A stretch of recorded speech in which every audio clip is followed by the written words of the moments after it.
சில நாட்களுக்கு முன்பு திமுக பொதுச் செயலாளர் மூத்த அமைச்சர் திரு துரைமுருகன் பேசிய பேச்சு, அவர் பயன்படுத்திய சொல்லாடல் சர்ச்சையை ஏற்படுத்தியிருந்தது.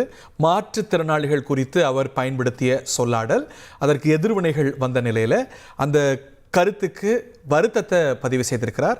நான் அப்படி பேசியிருக்கக்கூடாது, கருணாநிதியால் வளர்க்கப்பட்ட நானே இப்படி இந்த வார்த்தையை பயன்படுத்தியிருக்கக்கூடாது, இதனால் முதலமைச்சர் எவ்வளவு வருந்திருப்பார் என்று உணர்கின்றேன் என்று ஒரு தன்னிலை விளக்கத்தையும் வருத்தத்தையும் பதிவு செய்திருக்கிறார் திராவிட முன்னேற்றக் கழகத்துடைய பொதுச் செயலாளரும் மூத்த அமைச்சருமான திரு துரைமுருகன் அவர்கள். இதை பற்றிய மேலும் விவரங்களோடு ரமேஷ் ஓவர் டு யூ. வணக்கம். திமுக பொதுச் செயலாளர் துரைமுருகன் அறிக்கை ஒன்றை வெளியிட்டிருக்கிறார். அந்த அறிக்கையில மாற்றுத்திறனாளிகள் குறித்து தான் பேசிய விஷயத்துக்கு வருத்தம் தெரிவிச்சிருக்காரு. அதாவது இயற்கையிலேயே உடலில் ஏற்பட்ட குறைபாடு உடையவர்களை மாற்றுத்திறனாளிகள் அப்படின்னு பெயரிட்டு அழைத்தவர் முன்னாள் முதலமைச்சர் கருணாநிதி அவர்கள்.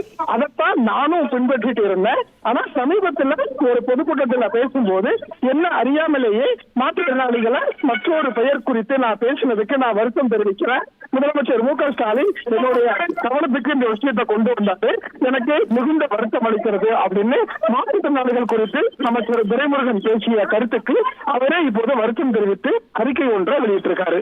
நன்றி ரமேஷ், தேங்க்யூ வெரி மச்.